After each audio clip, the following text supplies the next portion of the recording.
Nimesikia in your speech hapa umesema kuwa iko watu wanakuandikia message, na jana nilisikia iko watu wanakuja kutembea hapa usiku. I've been told that Kevin is 1 year older than me, so he's the firstborn of this family. But I want to take over politically. I'll be the firstborn of this family. Kuanzia kesho mimi naleta vijana 8 kutoka Olkalau.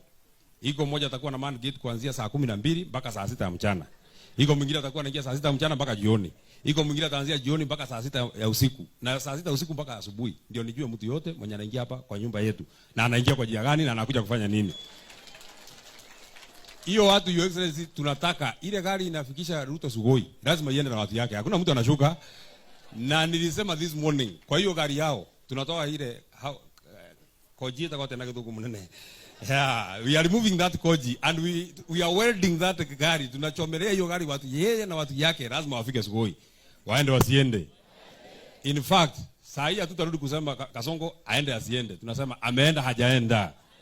Alishindwa hakushindwa. So